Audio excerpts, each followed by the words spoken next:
vez, bom dia a todos, a paz do Senhor Jesus Cristo.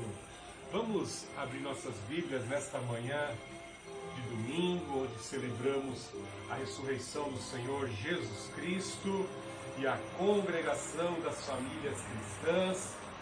Vamos abrir nossas Bíblias no livro do profeta Jeremias, capítulo 18. Livro do profeta Jeremias, capítulo 18.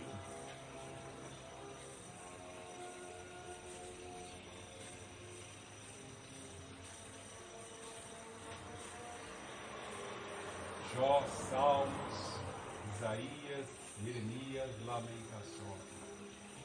Jó, Salmos, Provérbios, Eclesiastes, Cantar de Salomão, Isaías, Jeremias, Lamentações. Amém? Facinho de achar, né? Depois que encontrou Salmos, fica mais fácil de encontrar. Jeremias capítulo 18, assim nos diz: a palavra do Senhor que veio a Jeremias: levanta-te, desce à oficina do oleiro, lá te farei ouvir as minhas palavras. Desci à oficina do oleiro, e ele estava ocupado com a sua obra sobre a roda, como o vaso que o oleiro fazia do barro se estragou, mas nas suas mãos, então fez do barro outro vaso, conforme melhor lhe pareceu. Então veio a mim a palavra do Senhor: por acaso não poderei eu fazer de vós como fez este oleiro, a casa de Israel? Declara o Senhor: como barro na mão do oleiro, assim vós na minha mão, ó casa de Israel. Se em algum momento eu falar em arrancar, derrubar e demolir uma nação ou um reino, e aquela nação contra a qual eu falar se converter da sua maldade, também eu me arrependerei do mal que planejava fazer-lhe. E se em algum momento eu falar em edificar e estabelecer uma nação e um reino, e essa nação fizer o mal diante dos meus olhos, não dando ouvidos à minha voz, então me arrependerei do bem que planejava fazer-lhes. Agora fala aos homens de Judá e aos moradores de Jerusalém: assim diz o Senhor: estou preparando uma calamidade e um plano contra vós. Convertei-vos agora, cada um do seu mau caminho, e corrigi os vossos caminhos e as vossas nações. Mas eles dizem: não há esperança, pois seguiremos os nossos próprios planos, e cada um fará conforme a teimosia de seu coração maligno. Portanto, assim diz o Senhor: perguntai agora entre as nações: quem ouviu tais coisas? Coisas absolutamente horríveis fez a Virgem de Israel. Oremos neste momento. Deus Altíssimo, Deus de amor, Deus de poder, obrigado por essa palavra, meu Deus, em que mostra que o Senhor quer nos moldar conforme o teu propósito. Ó Senhor Jesus Cristo, nós suplicamos: molda as nossas vidas, molda a igreja como um todo, molda, Pai Santo, o Brasil conforme a tua vontade, Pai Santo, porque tu és juiz supremo, tu és o grande oleiro, meu Deus, tu és o Criador e nós somos criatura. Ó Senhor Jesus Cristo, nós temos o privilégio de ser esse vaso, meu Deus, moldado por ti, tendo esse tesouro precioso da tua palavra em mãos, para permitir, meu Deus, pela água do Espírito que nos amolece, meu Deus, converte o nosso coração para que o Senhor possa nos moldar. Em nome do Senhor Jesus Cristo, nos converta, Pai Santo, pela ação divina do Teu Espírito, para cumprir o Teu propósito. Em nome do Senhor Jesus Cristo, Pai, eu coloco à Tua inteira disposição a minha vida, os meus sentidos. Usa conforme o Teu propósito, Pai. Em nome do Senhor Jesus Cristo, que essa palavra possa entrar pelos nossos ouvidos e nos moldar, nos edificar, construir, Pai Santo, o Teu propósito em nossas vidas. Em nome do Senhor Jesus Cristo, que os inimigos do Evangelho, os inimigos da Tua Palavra, sejam repelidos e afugentados agora, em nome do Senhor Jesus Cristo. E que a Tua Palavra, meu Deus, seja exaltada em nossas vidas, porque sabemos que o Teu Espírito vela pela Tua Palavra para a cumprir, em nome do Senhor Jesus Cristo. Assim glorificamos o Pai, glorificamos o Filho, glorificamos o Santo Espírito. Amém.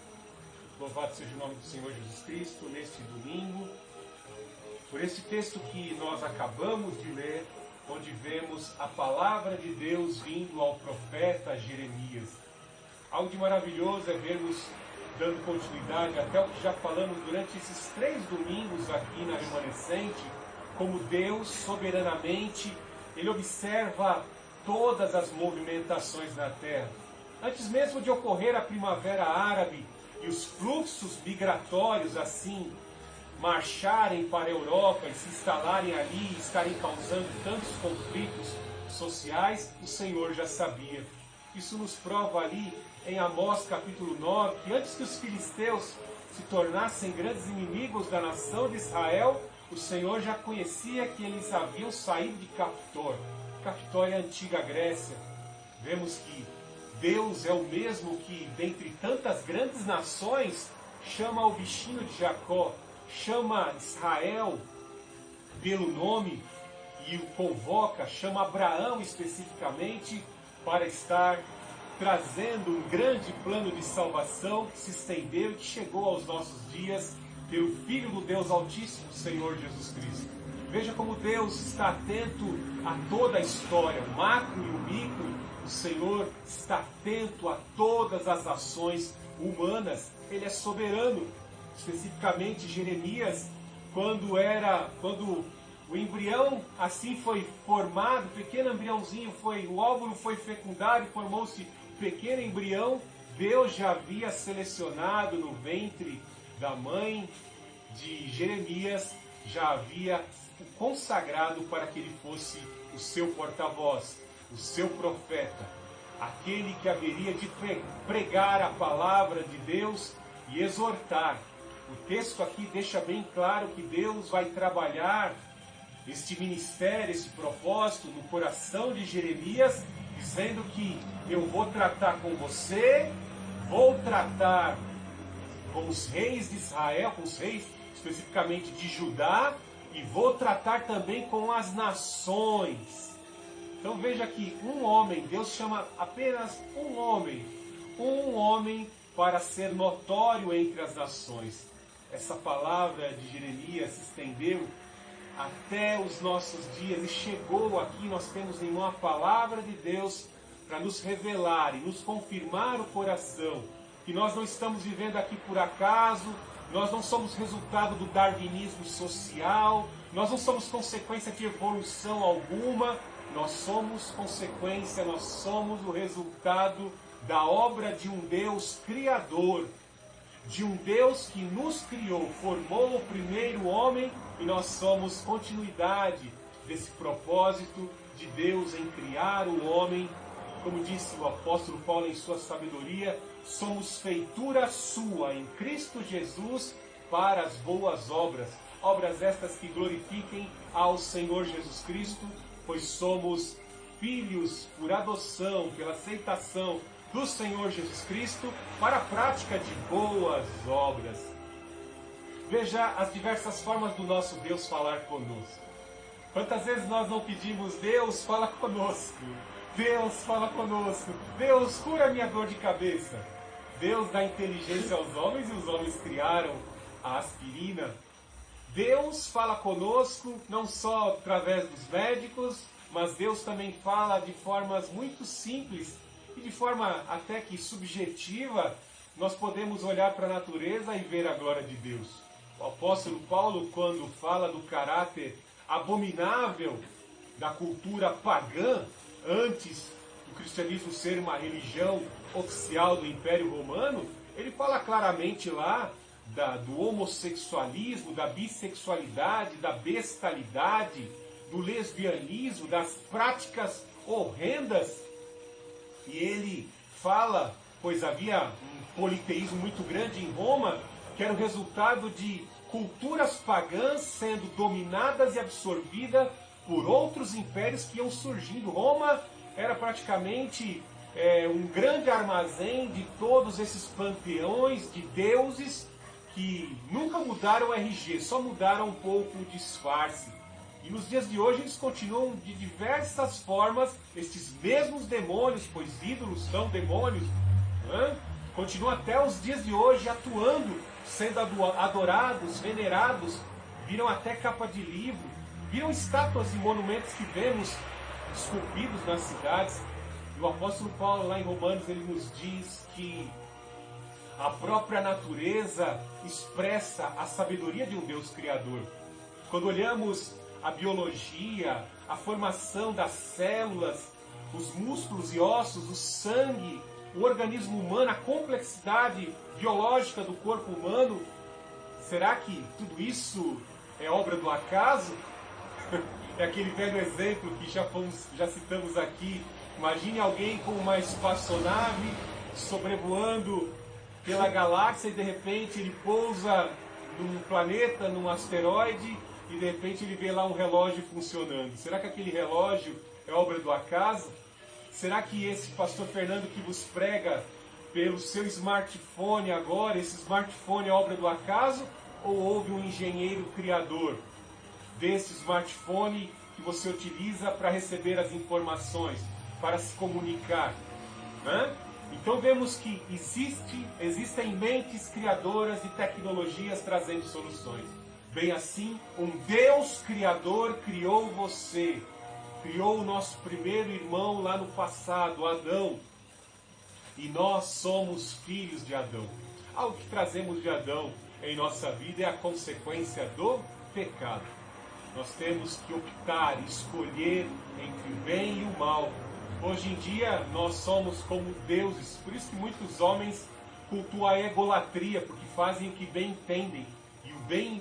E se fazer o que bem entende, muitas vezes é libertinagem. A libertinagem é satanismo, o que é saciar a carne. Os que vivem na carne não podem agradar a Deus. Mas nós que vivemos na carne e lutamos contra ela, como o próprio Paulo fala, esbofetei o meu próprio corpo, abstenho de mim mesmo para agradar ao meu Deus, ao meu Criador, aquele que me comissionou. E atender a esse que nos comissionou talvez seja uma tarefa difícil. Para alguns é algo difícil, porque às vezes as pessoas conseguem viver a vida inteira como membros da igreja. Mas muitas vezes quando damos um passo para subir o degrau e assim termos um cargo na obra de Deus, dentro da igreja de Deus, voluntariamente, espontaneamente, e assim se sujeitar a servir ao Senhor, isso envolve um desafio. Alguns, como eu falei na introdução da mensagem, alguns vão conseguir servir durante um tempo, mas vão ser desmotivados, bombardeados e até mesmo agredidos, até mesmo difamados, como Jeremias, né? Foi revelado ele aqui no capítulo 18, algo que o afetou muito. Veja no 18:18 de Jeremias aí. Jeremias 18:18. Então disseram: vinde, façamos planos contra Jeremias, porque nem a instrução do sacerdote, nem o conselho do sábio, nem a palavra do profeta deixarão de existir. Vinde e levantemos acusações contra ele, não atendamos a nenhuma das suas palavras. Deu para entender porque eu fui veemente na introdução do culto em falar que a desorientação, a desinformação pode desmotivar, e principalmente o servo de Deus. Mas se você estiver orientado por esta palavra que eu vos trago aqui em Jeremias, em Isaías, em Amós, no próprio Senhor Jesus Cristo que nos diz: ide por todo o mundo e pregai as Escrituras, anunciai o Evangelho, nós seremos assim reorientados sempre que formos bombardeados. E os desafios da pregação, do chamado de Jeremias eram grandes, eram difíceis. Imagine que o texto que nós estamos lendo aqui, veja que no verso 18:6, ele está dizendo: por acaso não poderei eu fazer como fez este oleiro, a casa de Israel? Declara o Senhor: como barro na mão do oleiro, Assim sois vós na minha mão, ó casa de Israel. Veja no 7. E se algum momento eu falar em arrancar, derrubar, demolir uma nação ou um reino, que às vezes, né, nós discutimos com uma pessoa em uma igreja, você sai da igreja, entra em outra igreja, e você, né, não que os problemas possam não te perseguir, mas você vai se aliviar em certo aspecto, você não vai ver mais a cara daquela pessoa que te incomodou, que te difamou, que você atritou. Mas quão difícil é quando você entra em atrito com pessoas de liderança. Quando você está, na verdade, comissionado por Deus, pregando a verdade, você vai corrigir pessoas que têm posições. Quão terrível é quando você, nós vemos muito youtubers e jornalistas sendo perseguidos nessa fase do Brasil, sendo injustamente aprisionados, né, por ordem do STF. Nós vemos quão terrível é pregar a verdade, ter jornalismo investigativo e ser preso.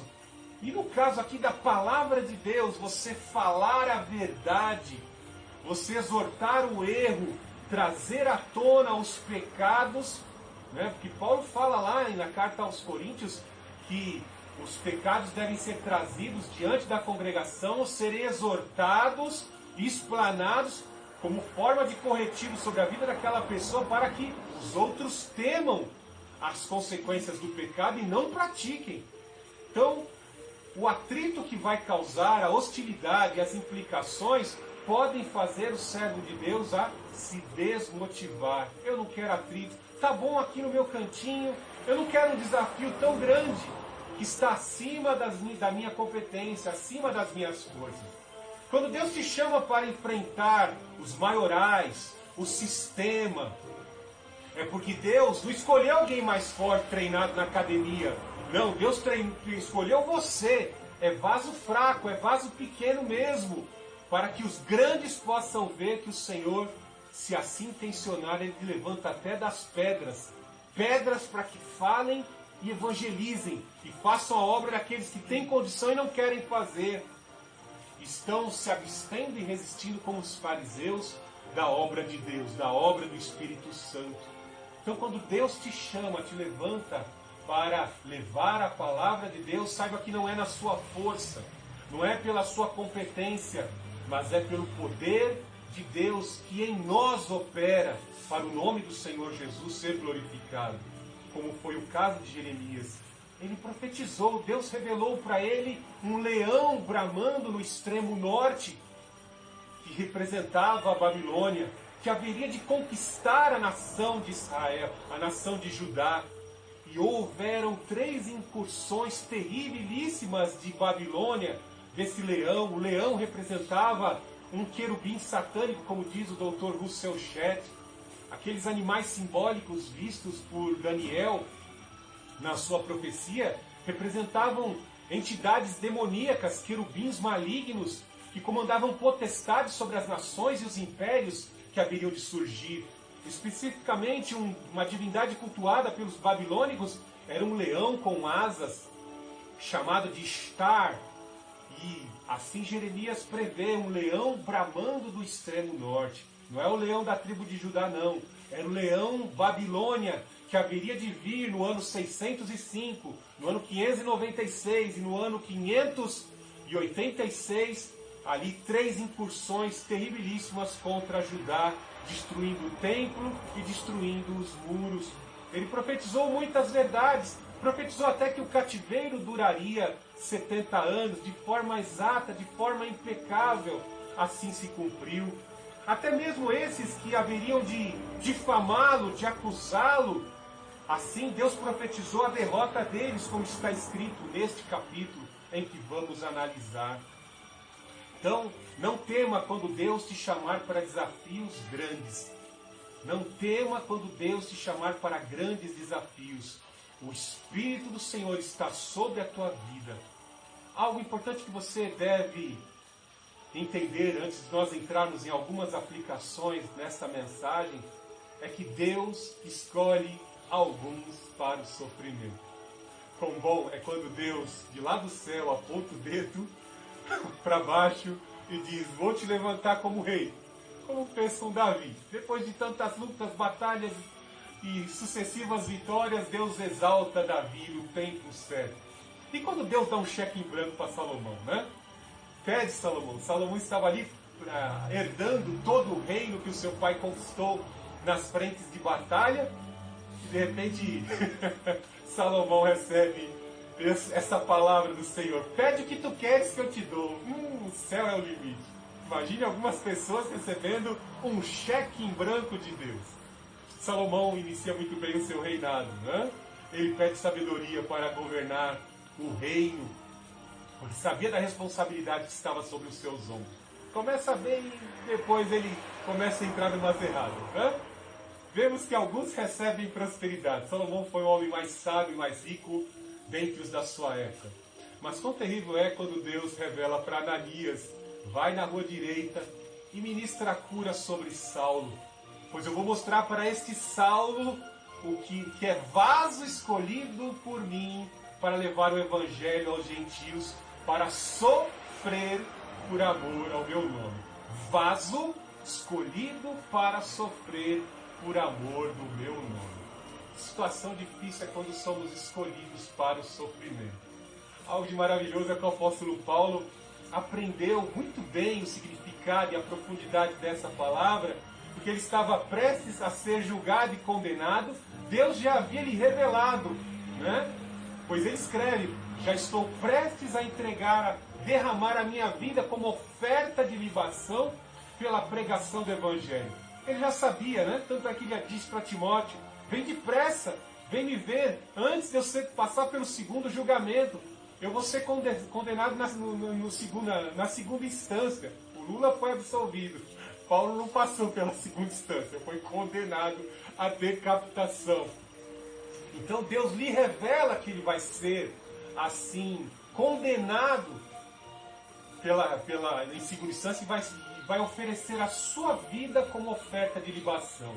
O Senhor Jesus como sacrifício pela sua igreja, e o apóstolo Paulo o seu serviço em oferta de libação pela exposição do Evangelho. Coisa maravilhosa, né? Existe alegria e prazer com muitos cristãos que morreram no Coliseu, glorificando a Cristo, sendo devorados por leões, tendo suas pernas cortadas por vigas, com espadas nas rodas, os gladiadores matando os cristãos, mas eles iam para o Coliseu glorificando ao Senhor Jesus Cristo. Quando olhamos para esses sofrimentos do povo de Deus no passado, nós não temos motivo algum para vivermos vida de murmurações e de reclamações diante de Deus, pois o próprio Filho de Deus não foi isento do sofrimento. O próprio Filho de Deus, sendo como Deus, sem deixar de ser Deus, adquire natureza humana. E não só a natureza humana, mas o perfil de um escravo, de um servo, e desde o seu nascimento até a sua morte, ele passou por dificuldades, lutas, aflições. Mas algo de maravilhoso pelo ensinamento que ele nos traz: o Espírito do Senhor Javé está sobre mim. Ele viveu pelo Espírito de Deus. Sem mim nada podeis fazer. Tende bom ânimo, pois esse mundo eu venci. Nós temos que zelar a cada dia a presença do Espírito e da palavra que Ele fala em nossos ouvidos. Veja como Deus trata com a vida de Jeremias, e se coloque na posição de Jeremias. A palavra do Senhor veio a Jeremias. Deus poderia simplesmente chegar nos ouvidos de Jeremias. Deus é onisciente, entrar à sua mente, ler a sua mente e ali conversar mentalmente com Jeremias.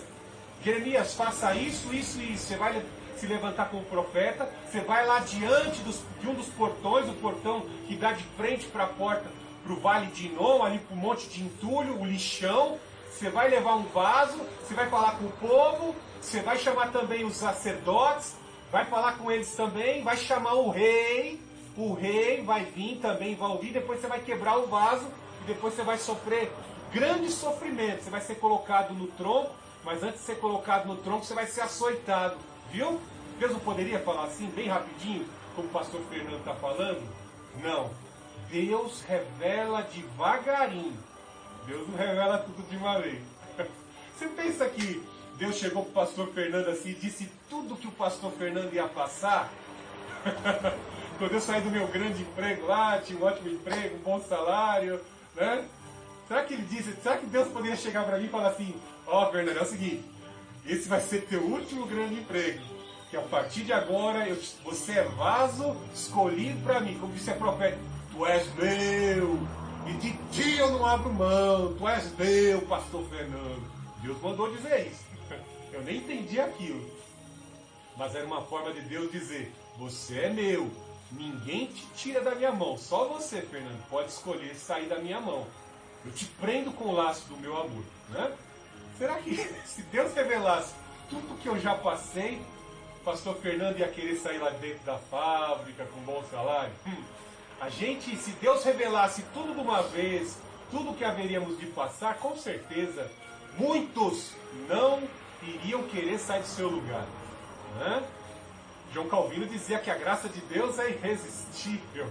Mas muitas pessoas não querem abrir mão, como aquele rico que chegou diante do Senhor Jesus Cristo. Quando o Senhor Jesus Cristo falou que ele deveria ter vendido os seus bens, vender os seus bens e dar aos pobres e depois segui-lo, ele pensou duas vezes, porque era apegado aos seus bens.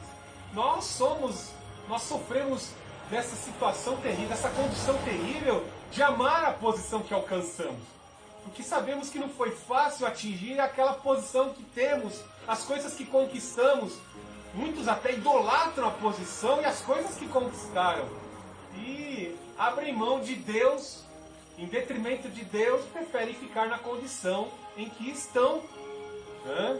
Quando a gente vê as dificuldades, muitos pensam em voltar, muitos pensam em retroceder. Mas uma coisa é bem certa. Lembra da parábola dos talentos? E conhecendo o coração de cada um deles, Deus conhecia o coração de cada um aos quais ele haveria de dar os talentos. O que tinha mais capacidade, ele deu 5. Outro que tinha boa capacidade, ele deu 2 talentos. E a um que não tinha condição alguma, ele deu 1 talento, ele deu a oportunidade. E às vezes as pessoas tentam entender, não conseguem entender essa palavra. Deus não vai colocar você numa condição em que você não possa suportar.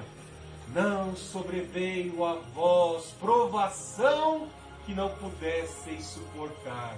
Antes, com a sua presença, Ele nos dará força e capacitação para que possais suportar.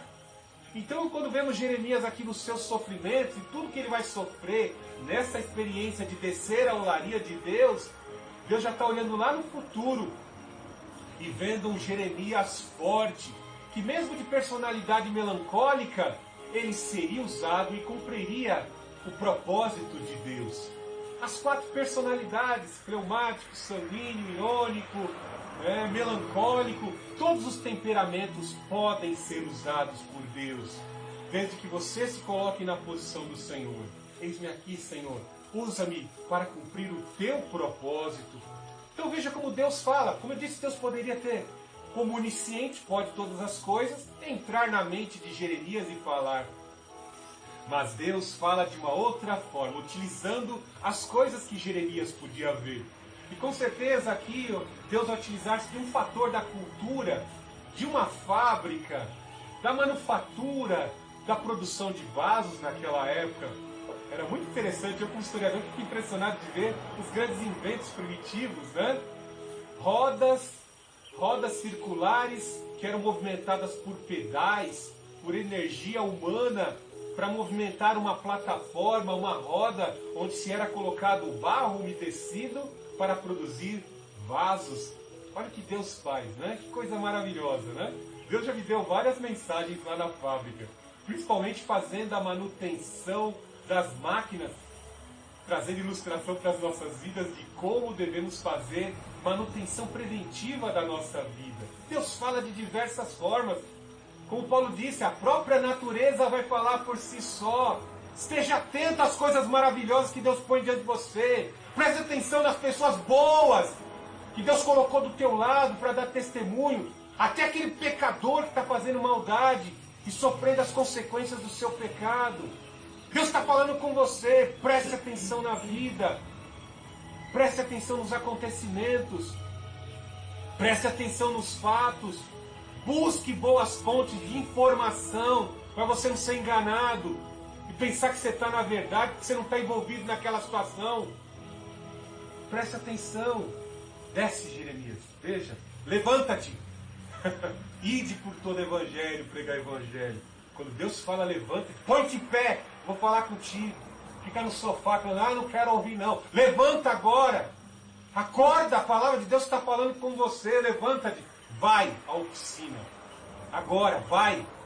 Um bom profeta, com certeza, que teme ao Senhor, depois de uma exortação como essa que o pastor Fernando fez, desce a olaria, eu vou falar com você. Lá te farei ouvir a minha voz.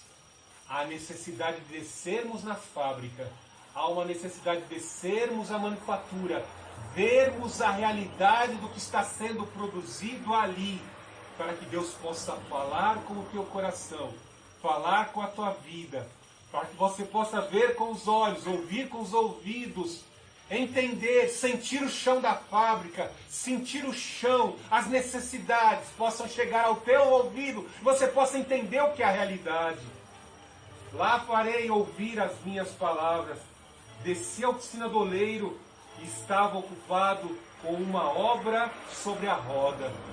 Aqui, os 3 exemplos maravilhosos, 3 objetos da nossa ilustração são maravilhosos. Né? Nós vemos o barro, nós vemos a roda e o vaso formado. Vemos nesses 3 objetos que nos servem de aplicação. Vemos que a roda representa as circunstâncias da vida.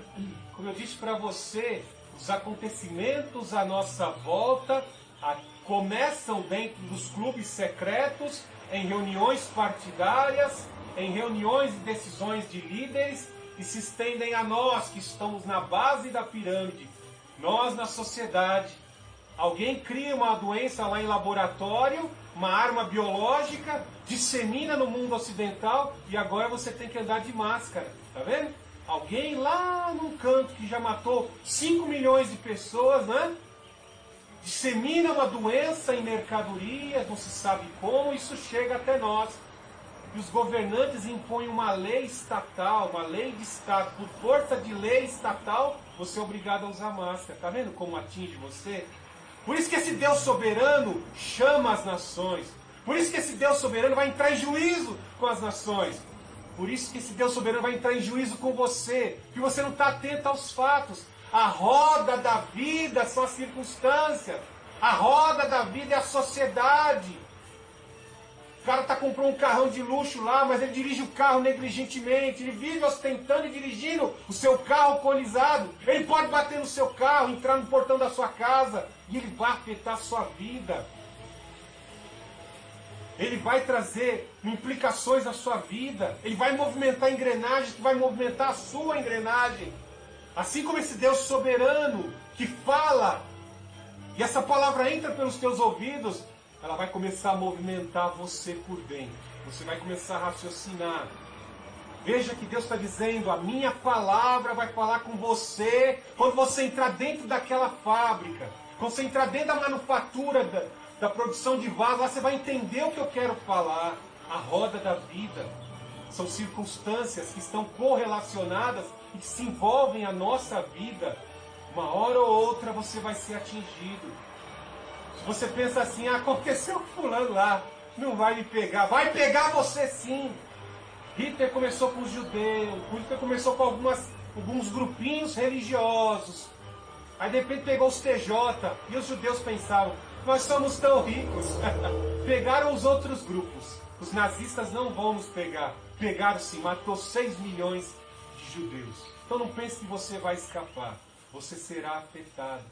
Ouça o chamado de Deus e prepara-te, porque Deus está movimentando as rodas, a roda da vida. Né? Veja, e o que tem sobre a roda? O barro umedecido. Para que o vaso pudesse ser produzido, há uma necessidade da água. A água para amolecer o barro. Quando fazemos uma ponte naquilo que o Senhor Jesus nos diz no Evangelho de João, vemos que esta água representa o Espírito. Vemos que essa água é a água que verdadeiramente sacia a sede. E quem bebe dessa água jamais terá sede.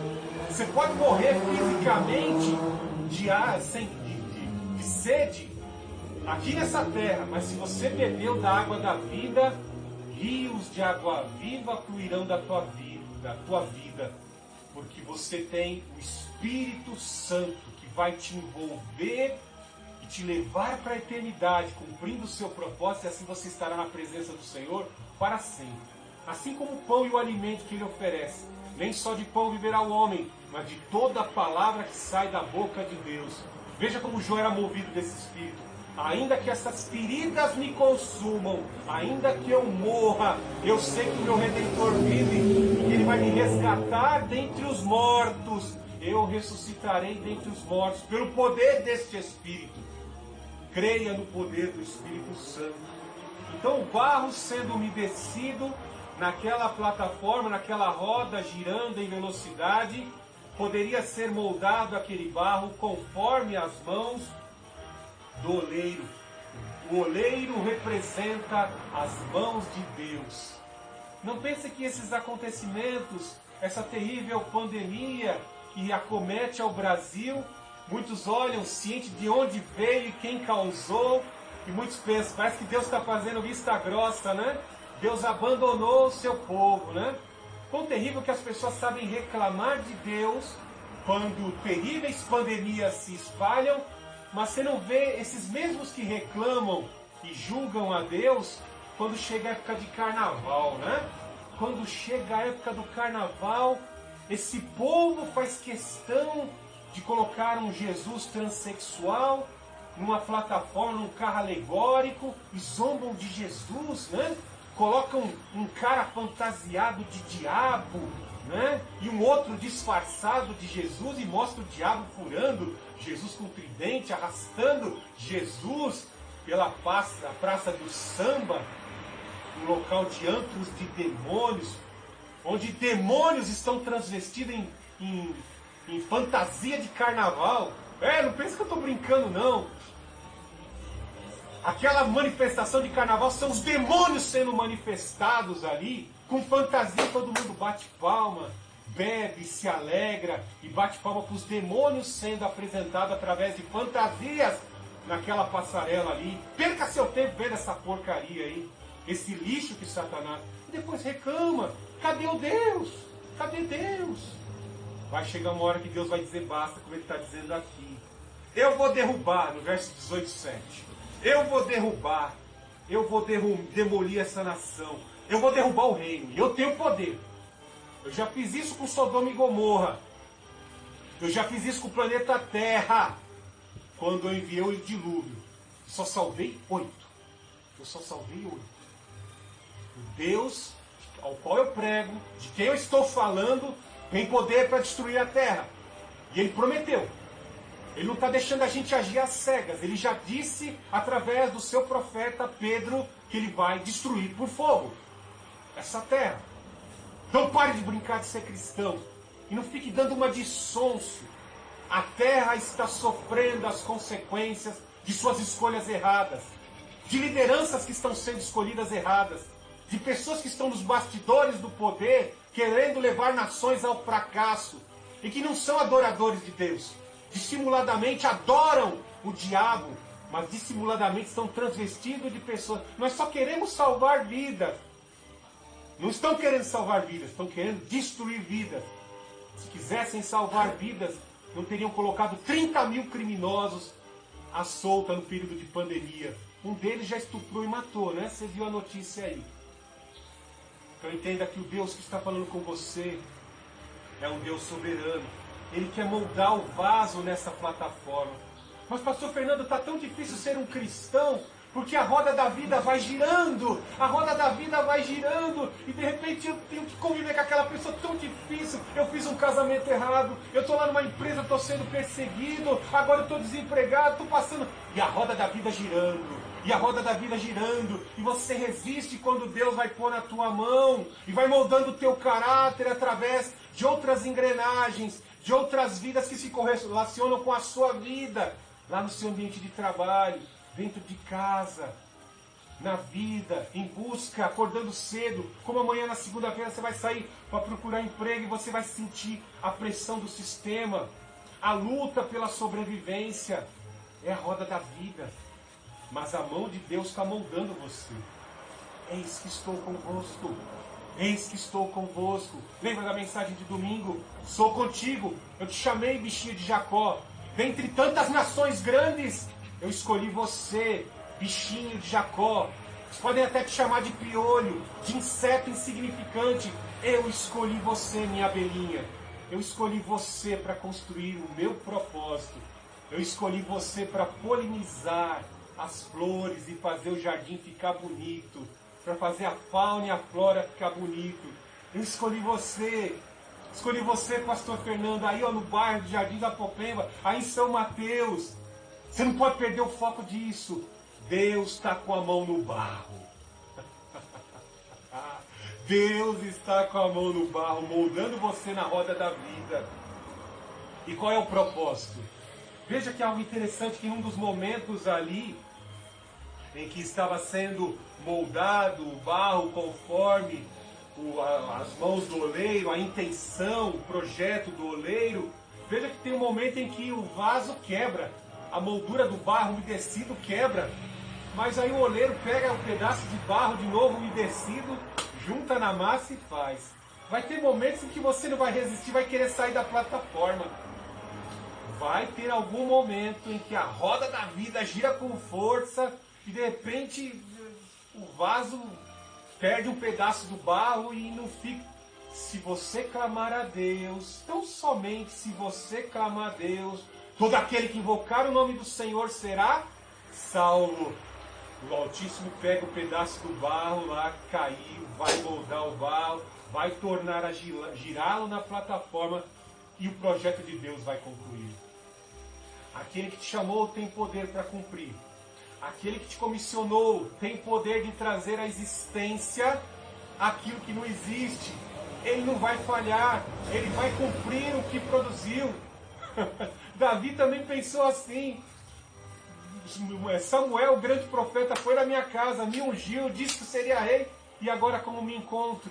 Depois de algumas vitórias, depois de ter vencido o gigante, agora me encontro foragido, sofrendo com a inveja do meu sogro, o rei Saul. Deus é ou não é fiel? Saul pôs as mãos em Davi, o capturou e o matou? Não. O projeto de Deus vai se cumprir. Deus vai cumprir o seu propósito. Veja aqui no verso 4, no final do verso 4. Então fez do barro outro vaso, conforme melhor lhe pareceu. Veja a vida do apóstolo Paulo, ao que cresceu aos pés do mestre Gamaliel. Ele estava formando a sua competência, o seu vaso, como um vaso grandioso, um vaso acadêmico. Está cheio de vaso acadêmico, né? Eles vão às vezes nos telejornais lá exibir o seu conhecimento falso acadêmico, o seu conhecimento acadêmico, né? O acadêmico lá nos telejornais e dando dicas, né, de salvação e de soluções para a sociedade, né? Todo ateísta. Eles creem nos deuses dele, né? Será que os deuses dele podem solucionar? Então, são vasos de ostentação, vasos acadêmicos, né? E aqui nós vemos que Deus faz o quê, né? Deus quebra e faz de novo. O apóstolo Paulo era assim, acadêmico, estou fazendo o que é certo, perseguindo esses pseudos cristãos dessa seita. Mas quando o vaso de ostentação estava ali no caminho de Damasco, obstinado em perseguir cristãos, com quem que ele se depara? Com o oleiro. Se depara com o Senhor Jesus Cristo. Nós vemos que num simples olhar, a glória de Cristo quebrou o vaso de Paulo. Quebrou o vaso de Paulo. Você pensa que você está vendo a verdade, Paulo? Eu vou te deixar cego, para que na cegueira você possa entender quem falou com você. Agora você vai entender quem sou eu. E você é o vaso, Paulo. O vaso que eu escolhi. Você já tirou a vida de um dos meus servos, alguns dos meus servos. Alguns dos meus vasos você já tirou a vida de alguns vasos. E agora você é vaso. Vaso que está preparado. Por tudo que você fez, você está preparado para ser vaso escolhido por mim para levar, por meio de sofrimento, o meu evangelho aos confins da terra. Porque eu prometi estender a bênção de Abraão, o amigo de Deus, para os confins da terra. E você é o escolhido para ser vaso de sofrimento. Está entendendo? Que o nosso Deus, ele se aproveita de circunstâncias do nosso passado, que às vezes nós pensamos que não serão reaproveitadas. Deus nos mostra a realidade dos erros e da experimentação, do conhecimento empírico, das experiências vividas, e Ele reformula, Ele refaz a nossa vida, agora reorganizada no grande propósito de Deus, que é o que Ele quer fazer através da tua vida. Veja o que Deus faz aqui. Então veio a mim a palavra do Senhor, no verso 5. Por acaso não poderei eu fazer de vós como fez este oleiro, ó casa de Israel? Declara o Senhor, como o barro na mão do oleiro, assim sois vós na minha mão. Abram as suas Bíblias para nós concluirmos em 2 Timóteo, segunda carta de Paulo a Timóteo, capítulo 2, verso 19. Veja o que nos diz aqui. Todavia, o firme fundamento de Deus permanece e tem este selo: o Senhor conhece os seus e aparta-se da injustiça todo aquele que profere o nome de Deus. Numa casa que é grande, não há somente vasos de ouro e de prata, mas também de madeira e de barro, uns na verdade para uso honroso, outros porém para uso desonroso. Se alguém se purificar destas coisas, será vaso de honra, santificado e útil ao Senhor, preparado para toda boa obra. Olha que coisa maravilhosa, né? Está cheio de vasos de ostentação, vasos bonitos de se olhar, né? Tem mulheres que parece que foram mais moldadas, demoraram mais tempo moldando elas, né? Parece que Deus demorou mais tempo fazendo. Mas às vezes é vaso de ostentação, vaso ao qual Deus não vê honra. Não está fazendo, usando a sua vida, os seus membros para glorificar a Deus, mas usando para exaltar a sua idolatria. Não é vaso de honra, não vai ser honrado por Deus, não será digno de galardão. Pelo contrário, será réu de condenação. Que vaso você quer ser? Que tipo de vaso você quer ser? Veja que na casa que Paulo cita aqui tem vaso de ouro, vaso de prata, vaso de madeira, vaso de barro. Que tipo de vaso você quer ser?